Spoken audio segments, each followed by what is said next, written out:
ඉතින් යමන් කොහරි මගේ අද මේ සංචාරයේ විශේෂම එකක් වෙනවා. ඒ තමයි මෙච්චර කල් මම ගොඩක් වෙලාවට කීප දෙනෙක් එක්ක කරපු ට්‍රැවල් තමයි කරේ. ඉතින් අද සම්පූර්ණම අද මම විතරක් තනියෙන් කරන ට්‍රැවල් එකක් තමයි මේක. ඉතින් නුවරට එනවා නම් නුවර බලන්න ඕනම තැනක් තමයි මේ මම ඇවිල්ලා තියෙන්නේ. ඒ තමයි රාජසිංහ රජුරුවන්ගේ උයන විදිහට අතීතයේදී හැඳින්වපු උඩවත්ත කැලේ. ඉතින් උඩවත්ත කැලේ බලන්න තමයි අද දවසේදී ආවේ. එහෙමනම් ඉතින් මාත් එක්ක යමු අද දවසේ උඩවත්ත කැලේ බලන්න.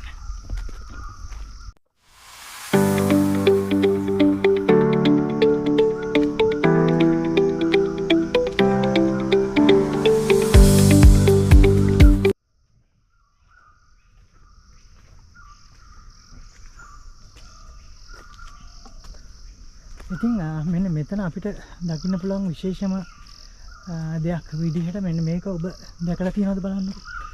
මේ ඔබ දකින්නේ අපිට ගොඩක් ප්‍රයෝජනවත් වෙන දෙයක්.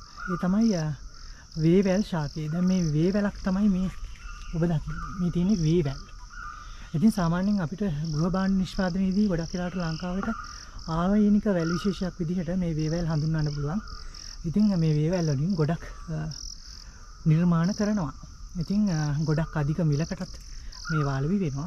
ඉතින් ඒත් එක්කම කිව්වොත් විශේෂයෙන්ම ලංකාවට ආවේනික වැල් විශේෂයක් විදිහට හඳුන්වන්න පුළුවන් මේ වේවැල්. ඉතින් අද වෙනකොට උඩවත්ත කැලේට වර්ෂාව ලැබිලා ඉතින් මේ ගස්කොළන් ඉතාම ලස්සනට දකින්න හැකියාව තියෙනවා.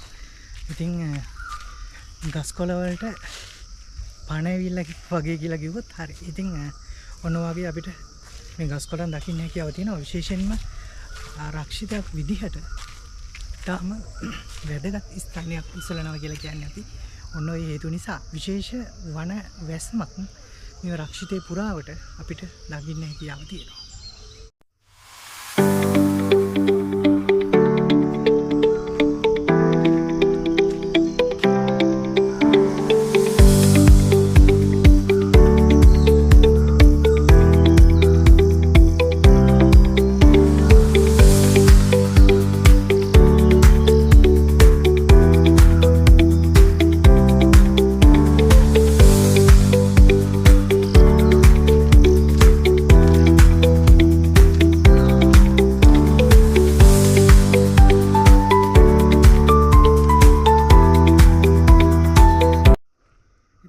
සාමාන්‍යයෙන් කොහොමටත් නුවර පැත්තට වැස්ස නම් අඩුවක් නැහැනේ. ඉතින් මේ දවස්වල වැස්සත් ලැබිලා ඉතාම ලස්සනට මේ වනාන්තරයේ මේ රක්ෂිතය අපිට දකින්න හැකියාව තියෙනවා. ඉතින් දැනටත් අපිට ওই කුරුල්ලන්ගේ ශබ්ද එහෙම නම් ඇහෙනවා. අපි සාමාන්‍යයෙන් දැන් මම මේ වෙලාවේ උදේ 8ට 9ට විතර ඇති මම රක්ෂිතයට එනකොට ඉතින් මේ වෙලාවේ මාර්ම ලස්සන පරිසරයක් තියෙන්නේ දකින්න. ඉතින් ඔබ බලන්න ඔන්නෝම වටපිටාව.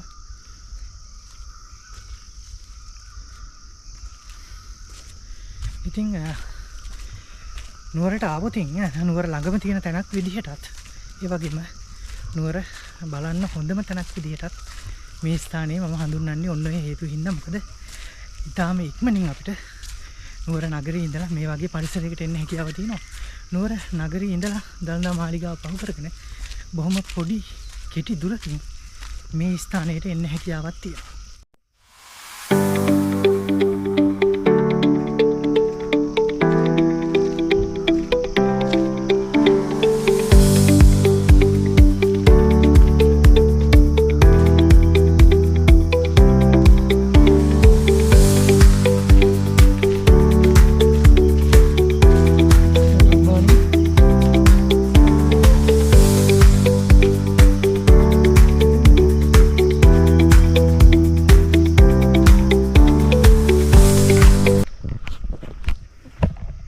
ඒත් එක්කම අපේ රටේ සංචාරක ආකර්ෂණයත් ගොඩක් ඉහළින් හිමි කරගත්ත තැනක් විදිහට මේ උඩවත්ත කැලේ හඳුන්වන්න පුළුවන්. ඉතින් දැනටත් මේ වෙන විට සංචාරකයෝ රාශියක් විදේශී සංචාරකයෝ රාශියක් උඩවත්ත කැලේ බලන්න පැමිණෙනවා. අපි දැක්ක ඇතුළට එන වෙලාවෙත්. ඉතින් ওই දේවලුත් එක්ක තව මෙහි ගොඩක් අංග තියෙනවා. බලන්න අපි ඉස්සරහට ගිහලා බලමු. තව මොනවද අපිට දකින්න බලන්න තියෙන්නේ කියලා. මෙන්න මේ කියන ස්ථාන අපිට බලන්න හැකියාව තියෙනවා. ලේඩි හෝටන් මාවත, එතකොට සේනානායක ආරණ්‍ය, නාවණිය, චිත්ත ඉසිද්දිලෙන විපරණි ඉස්වැල.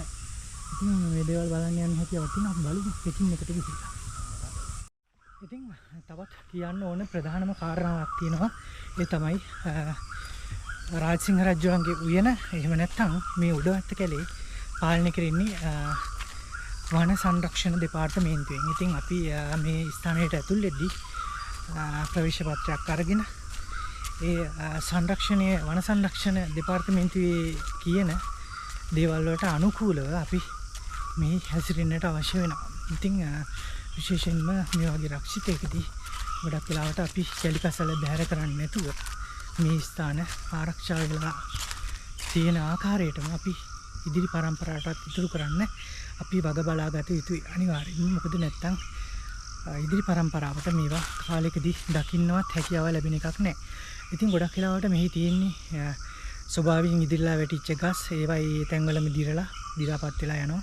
විශේෂයෙන්ම පොලිතින් අරහිම නම් දැනට දකින්න හැකියාවක් නැහැ. ඒක මං හිතන්නේ වන සංරක්ෂණ දෙපාර්තමේන්තුවෙන් එය නිරන්තර අධීක්ෂණයෙන් සිදු කරන නිසාම වෙන්නට ඇති. ඉතින් මට කියන්න තියෙන්නේ මේ ස්ථානය බලන්න එන හැම දිනකටමත් අපි කැලිකසල බැහැර නොකර මේ ස්ථානය ඉතා පිරිසිදු ස්ථානයක් විදිහට ඉදිරි පරම්පරාවට දකින්න තියෙනවා.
ඉතා හොඳ ඝනකම් වන වැස්මක් තියෙන්නේ. ඉතින් ඔබට පේනවනේ සාමාන්‍යයෙන් කොච්චර ගස් කොළන් තියෙනවද කියලා. ඉතින් සාමාන්‍යයෙන් මේ වගේ ස්ථාන වලට ආවට පස්සේ ඉතින් ඇඟට මාර සිසිලසක් තියෙනවනේ. ඉතින් වැස්සක් ලැබිලා ඉතින් ඇඟට නම් මාර සනීපයක් තියෙන්නේ. ඉතින් මේ වගේ දවසක උඩවැත්ත කැලේ වගේ තැනක් බලනවා කියන එකත් හරිම වටිනවා. ඉතින් ඇඟට මාර සිසිලසක් තියෙන්නේ. ඒ වගේම ඊටා තද ඝන වනවැස්මක් තියෙනවා. ඉතින් මේ අවට ඇත්තට මාර ලස්සනයි. බලන හැමතැනම තියෙන ගස් තමයි. ඉතින් එච්චර ළඟ මේ වනවැස්ම තියෙන්නේ. මේ ගස් කොළන් පිහිටලා තියෙන්නේ. ඉතින් අපිට තව හොඳ view point එකක් දකින්න හැකියාව තියෙවි ඉස්සරහදී. බලමු ඉස්සරහට ගිහිල්ලා නුවර නගරයේ ගොඩක් ස්ථාන අපිට දකින්න හැකියාව තියෙන view point එකක් විදිහට අපිට ඉස්සරහ කොටසක් දකින්න හැකියාව තියෙනවා. අපි ගිහිල්ලා බලමු ඉස්සරහට ඒ ස්ථානයත් කොහොමද කියලා. ඉතින් පෙන්වන්න ඕන තවත් විශේෂ දෙයක් අපිට හම්බුණා. මෙන්න මේක. මේ ඔබ දකින්නේ අපිට දේශීය ඖෂධවල ඊටාම ඉහළ අගයක් ගන්න දෙයක් තමයි පුස්වැල් කියලා කියන්නේ. ඉතින් මෙන්න යෝධ විදිහට හැදුණු පුස්වැලක් තමයි මේ ඔබට දකින්න තියෙන්නේ. ඉතින් සිංහල වෙදකමේදී පුස්වැල් සහ එතකොට පුස්සැට ඉතාම හොඳ බෙහෙතක් විදිහට හැඳින්වෙනවානේ. ඉතින් ඒ වගේම ලංකාවට ආවේනික බෙහෙතක් විදිහටත් මේ පුස්වැල් හඳුන්වන්න හැකියාව තියෙනවා. ඉතින් යෝධ විදිහට මේ රක්ෂිතයේදී වැවිලා තියෙනවා මේ පුස්වැල්. ඉතින් ඒවත් දකින්න හැකියාව තියෙනවා උඩ අත රක්ෂිතයට ආවොතින්.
සිව්පාවා මේ ආවට පරිසරය. ඉතින් මේ දේවල් විඳින එක ඇඟට ඒ වගේම හිතට මාරම සැනසීමක් විදිහට තමයි මම දකින්නේ, විශේෂයෙන් ට්‍රැවල් කරන කෙනෙක් විදිහට. ඉතින් ඔයාලටත් කොහොමද? ඉතින් මම හිතනවා ඔයාලටත් ඒ වගේම ඇති කියලා. ඉතින් යමන් කොහරි මාත් එක්ක රැඳිලා ඉන්න ඔයගොල්ලන්ට මම ගොඩක් වෙලාවට ඉදිරියේදීත් මේ වගේ හිතා විශේෂ ස්ථාන ගෙනෙන්න බලාපොරොත්තු වෙනවා. ඉතින් ඔයගොල්ලෝ මතක ඇතුව මගේ channel එක subscribe කරලා මට support එකක් දෙන්න. එතකොට මට හැකියාව තියෙනවා තව ඉදිරියේදී තවත් ගොඩක් වටින ස්ථාන ඔයගොල්ලන්ට ගෙනෙන්න. මොකද මම ඇත්තටම දැන් සෑහෙන කාලෙක ඉඳලා travel කරන්නේ. මම හිතන්නේ මගේ YouTube channel එකත් එක්ක සම්බන්ධලා ඉන්න ඔක්කොම දන්නවා ඒක. ඉතින් මටත් මාර motivation එකක් එනවා ඒක ඇත්තටම බලලා මගේ හොඳ නරක කියන්න මම මේ කරන වැඩසටහන් සහ ඉදිරිපත් කරන දේවල් එක්ක ඒවැ ගුණදොස් ඇත්තටම දකින්න මම හරි කැමතියි. ඉතින් ඒ දේවල් මට නිරන්තරයෙන්ම මගේ ඉදිරි ට්‍රැවලින් එහෙම නැත්නම් සංචාරක කටයුතු වලට මට බෙහෙම උපකාරී වෙනවා. මොකද මම මගේ වැරදි හදාගෙන ඉස්සරහදී මම මොන හරි වැරද්දක් තියෙනවා නම් මගේ මොන හරි හොඳක් තියෙනවා නම් ඕගොල්ලෝ බලලා දැකලා මට ඒ ගැන කියන්නේ. ඉතින් ඇත්තටම මේ ඒක මට මාරම දෙයක් තමයි. ඇත්තටම මගේ ඉදිරි කටයුතු වලට මීට වැඩිය හොඳට මට මේක ප්ලෑන් කරන්න කරගෙන යන්නට හැකියාව තියෙනවා. ඉතින් ඒ නිසා ගොඩක් දෙනෙක් මට කමෙන්ට් එකක් දාලා එහෙම නැත්නම් වචනෙන් හරි හොඳක් නරකක් කියපු හැම දිනාටමත් මේ වෙන විට විස්තර කියපු හැමෝටමත් ගොඩක් ස්තුතියි. ඉතින් නිරන්තරයෙන්ම මම උත්සාහ කරන්නේ අනිවාර්යෙන්ම ඔයගොල්ලන්ට ගිය තැනක් හෝ වේවා නොගිය තැනක් හෝ වේවා ඔයගොල්ලෝ වෙනුවෙන් ඊටාම වෙනස්ම ආකාරයෙන් ඔයගොල්ලන්ට ඒ ස්ථාන පෙන්වන එක තමයි මගේ එකම බලාපොරොත්තුව.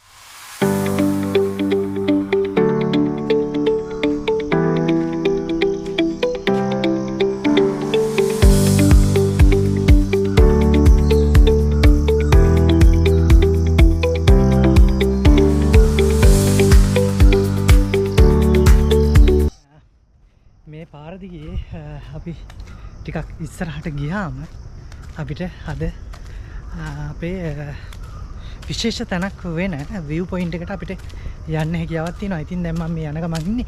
දැන් මෙතනට මේ අස්සෙන් අපිට පේනවා මේ නුවර වැව.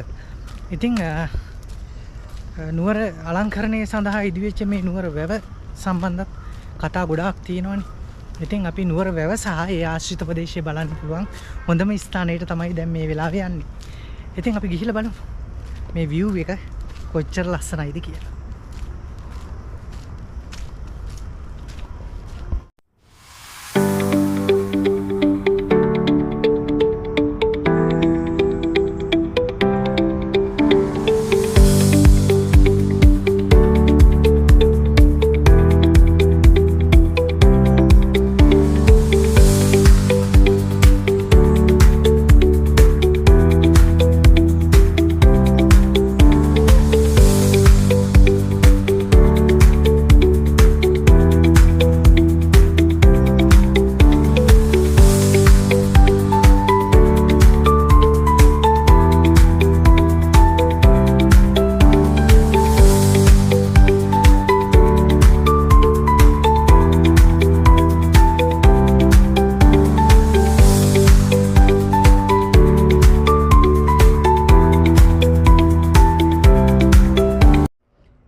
උඩවත රක්ෂිතයේ view point එකට. එහෙම නැත්නම් නැරඹුම් ස්ථානයට. ඉතින් මෙතනට ආවුතින් නුවර වැව සහ ඒ අවට ප්‍රදේශයේ ඊටාම ලස්සනට දකින්න හැකියාව තියෙනවා. ඉතින් උඩවත රක්ෂිතයට ආවුතින් මේ නැරඹුම් ස්ථානය එහෙම නැත්නම් මේ view point එක බලන්න අමතක කරන්න එපා. ඉතින් මෙතෙන්ට මේ අවට පෙන්න සුන්දරත්වය ගැන විස්තර කරන්න යන්නේ නැහැ මම.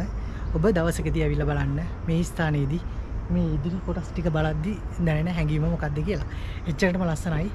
මාර සුන්දර ස්ථානයක් මෙතන. ඉතින් හැම කෙනෙක්ටම කියනවා අනිවාර්යෙන් උඩවත්ත කැලේට ආවොත් මේ view point එක බලන්නත් අමතක කරන්න එපා.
විශාල ශාකත් මෙහිදී දැක බලා ගැනීමට හැකියාවක් තියෙනවා. පේනවනේ මේවා කොච්චර විශාලව හැදිලා තියෙනවද කියලා. ඉතින් සෑහෙන පැරණි ගස්.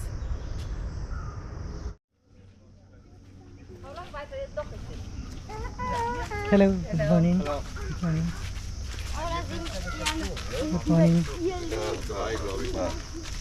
මෙතන අර view point එක මෙහේ හරියට ඔව් පුළුවන් අතන එකට ආපහු එන්න ඕනද? ඔව් ආයෙ එන්න ඕනේ. අපි ආවිලා මේ පැත්තෙන් මෙහෙම යන්න පුළුවන් නේ. මේ ගේට් එකට. මෙතන මේ අර අඩවි වන කාර්යාලය තියෙනවා. ආ මෙතනින් ආපහු යන්න ඕනේ කියලා අර දකුණට දාලා යන්න ඕනේ. හරි හරි.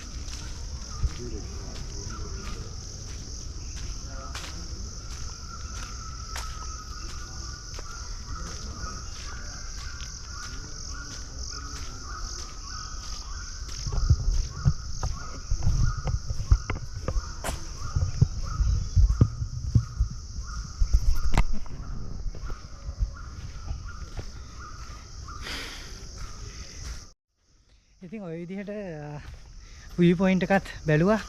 ඉතින් බලලා මම ආපහු ඉස්සරහට එනවා. අපි බලමු තව මොනවද බලන්න තියෙන්නේ කියලා. ඉතින් පේනවනේ ඔබට මේ පරිසරය මොනතරම් ලස්සනයිද කියලා. ඉතින් හැමතිස්සෙම පුලපුලා කියනවට වඩා ඉතින් සාමාන්‍යයෙන් ගොඩක් දෙනෙක් නුවරට එනවනේ. ඉතින් නුවරට අර මිනිස්සු නිකන් අපි කියනවනේ පිස්සුන් වගේ නුවරට ආදරය කරනවනේ මිනිස්සු. දැන් නුවරට ආදරය කරද්දී අනිවාර්යයෙන්ම නුවරට ආවොතින් එන්න ඕනම තැනක් තමයි මේ රාජකීය උද්‍යානය. එහෙම නැත්නම් උඩවත්ත කැලේ කියලා කියන්නේ. ඉතින් සමහර වෙලාවට ගොඩාක් ලොකු දේවල් දකින්න නැතත් මෙතනට ඇවිල්ලා මේ හිතට දැනෙන සැනසීම, එතකොට දැන් මේ ගහකොළත් එක්ක මේ පොඩි කාලෙකින් අපිට ඇවිල්ලා මේ ගස් කොළන් එක්ක ඊටාම හොඳ පරිසරයක, නැවුම් පරිසරයක අපිට පහස විඳින්න හැකියාව තියෙනවා. ඉතින් විශේෂයෙන්ම සඳහන් කරන්න ඕනේ මේ රක්ෂිතයේදී ගොඩක් විශාල ගස් දකින්න හැකියාව තියෙනවා. අනිත් කාරණාව තමයි ළඟ ගස් ගොඩක් වෙලාවට තද ඝන වැස්මක් තමයි තියෙන්නේ. ගස් කොළන් එච්චර ළඟ හැදිලා තියෙන්නේ. ඒ නිසා ඊටා හොඳ වන වැස්මක් තියෙනවා. විශේෂයෙන්ම අපිට ආවේනික ශාක විදිහට වේවැල්, ඒ වගේම පුස්වැල් සහ එතකොට තව මේ ගොඩක් දකින්න හැකියාව තිබුණා හොර ශාකය, ඒත් එක්කම මහෝගනී තියෙනවා. ඉතින් මේ වගේ ශාක රාශියක් දැක බලා ගැනීමටත් හැකියාව තියෙනවා. විශේෂයෙන් ඉතින් අපි සාමාන්‍යයෙන් කියන්නේ රිලව්. ඉතින් රිලව් ඉතින් කරදරයක් තමයි. හැබැයි මේ කැලෑවට ඊටාම ආකර්ෂණයක් ගෙන දෙනවා එයාලගේ හැසිරීම. ඉතින් ඒත් එක්කම රැහැයියන්ගේ ශබ්ද මේ හැමදේම අහගෙන මේ උඩවත්ත කැලේ පොඩ්ඩක් ඇවිදලා බලන්න. අන්න ඒකයි අපිට මනසට දැනෙන නිදහස. ඉතින් සාමාන්‍යයෙන් සංචාරකයෝ විදියට ගොඩාක්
කාරණාවක් තියෙනවා. ඒ තමයි උඩවත්ත කැලේට ආවට පස්සේ අපිට මෙහි තපෝවනයක් දකින්න හැකියාවක් තියෙනවා. ඉතින් ඒ තපෝවනයේ තියෙන ප්‍රදේශෙන්න යන්න හැකියාවක් නැහැ. මොකද භාවනා යෝගී භික්ෂුන් වහන්සේලා වැඩ වාසය කරන නිසා ඒ සීමාවට යන්න හැකියාවක් නැහැ. ඒත් එක්කම මෙහි රක්ෂිත කෙරවලේ අඩවි වන දිසා කාර්යාලය දෙක බලා ගැනීමටත් හැකියාව තියෙනවා. ඉතින් ඒත් එක්කම view point එක එතකොට නා උයන ඉතින් ඔයගේ දැන් රාශියක් තියෙනවා බලන්න. ඉතින් නුවරට පෙම්බඳින මිනිස්සු විදිහට අපි ඇවිල්ලා මේ ස්ථාන බැලුවේ නැත්තම් මොකටදනේ? සාමාන්‍යයෙන් නුවර නගරයේ නගර සීමාවෙම අපිට ඊටාම කෙටි කාලයකදී ඇවිල්ලා බලන්න පුළුවන් තැනක් තමයි මේ උඩවත්ත කැලේ කියලා කියන්නේ. සමහරවිට කෙනෙකුට හිතෙන්න පුළුවන් මොනවද උතන බලන්න තියෙන්නේ කියලා. ඇත්තටම හරි. දැන් ඒ කියන්නේ ගස් කොළන් තමයි බහුලව තියෙන්නේ. ඊට අමතරව ඔය පොඩි පොඩි සත්ත්ව විශේෂ අපිට දකින්න හැකියාව තියෙනවා. සාමාන්‍යයෙන් රිලවුන්ගෙන් පටන් ගත්තට පස්සේ පොඩි පොඩි කටුසු වර්ග, එතකොට රැහැයන්ගේ ශබ්ද මේ වගේ දේවල් වලට ප්‍රිය කරන කෙනෙක්ට ඉතින් ඊටාම වටිනවා මේ තැන් වලට ඇවිල්ලා ඒ වගේ දෙයක් අත්විඳින එක. ඉතින් මම හිතන්නේ මම සාමාන්‍යයෙන් ඇවිල්ලා මම ඇත්තටම මම හිතුවෙත් නෑ ගොඩක් වෙලාවට අද දවසේදී මේ මෙහෙම හොඳ අත්දැකීමක් ලැබෙයි කියලා. මට ඇත්තටම මේ මට නම් හොඳ අත්දැකීමක් වුණා ඒක. ඉතින් මම හිතනවා ඔයගොල්ලන්ටත් එහෙම මේක දැනෙන්නේ නැති කියලා. ඉතින් මේ ගස්කොළන් පරිසරයත් එක්ක ගෙවුන කාලේ මට ගොඩක් වටිනවා. ඉතින් යමන් කොහේ හරි මාත් එක්ක රැඳිලා ඉන්න ඔයගොල්ලන්ගෙන් මම ඉල්ලන්නේ හැමදාම මම අලුත් ස්ථාන සමහරලාට ඔයගොල්ලෝ ගිය ස්ථාන වෙන්නත් පුළුවන්. මම ගොඩක් වෙලාවට වෙනස් හැකින් දකින්නවා වෙන්නට පුළුවන්. ඉතින් මාත් එක්ක රැඳිලා ඒ දේවල් බලන්න මට අදහස් යෝජනා චෝදනා හැමදේම ඔයගොල්ලන්ගේ කියන්න. ඉතින් මම මේ දේවල් බලාපොරොත්තු වෙනවා. ඉතින් යමන් කොහේ හරි YouTube channel එක subscribe කරලා මටත් support එකක් දෙන්න. මට ඉස්සරහදී තව ගොඩක් වීඩියෝ ඔයගොල්ලන්ට ගෙනෙන්නට ශක්තියක් ධෛර්යයක් විදිහට. ඉතින් මගේ දුර්වලකම් සහ හොඳ දෙකම ඇති මේ දේවල් ඔයගොල්ලන්ගෙන් දැන කියා ගන්න එක මට ගොඩක් වටිනවා. ඉතින් ඒ නිසා ඉතින් මගේ channel එක subscribe කරලා මට support එකක් දෙන්න.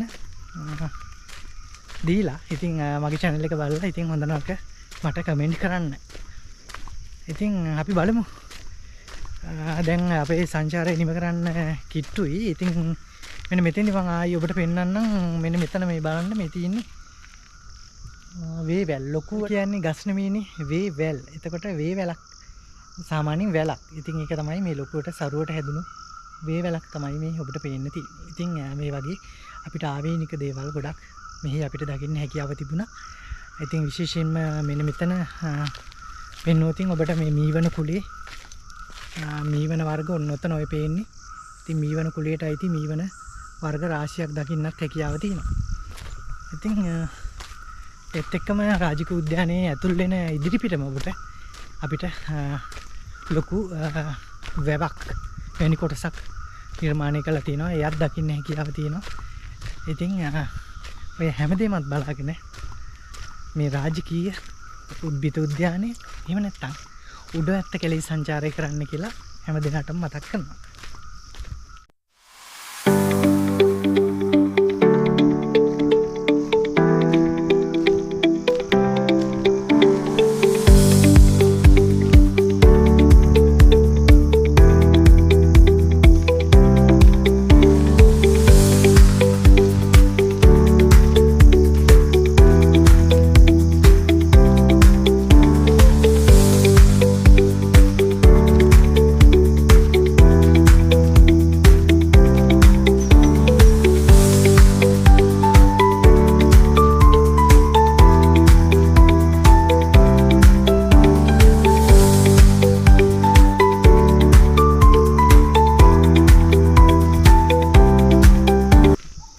මෙතන අපිට දකින්න පුළුවන්කම තියෙන්නේ ඔය උඩවත්ත රක්ෂිතය ඇතුල් වෙන තැනම තියෙන වැව.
ඉතින් ඔන්න ඔය විදිහට මම අද දවසේදී උඩවත්ත කෙලෙස් සංචාරය නිම කරන්න තමයි සූදානම් වෙන්නේ. ඉතින් එහෙමනම් මගේ channel එක subscribe කරන්න යමන් කොහේ YouTube channel එක subscribe කරලා මටත් support එකක් දෙන්න ගමන් මේ වීඩියෝ එකේ හොඳ නරකත් comment කරන්න. ඉතින් එහෙමනම් තව දවසකදී තව ස්ථානයකදී හමු වෙන්න බලාපොරොත්තු වෙමින් යමන් කොහේ හරි මම අද දවසේදී සමු ගන්නවා. සුබ දවසක් සියලු දෙනාට.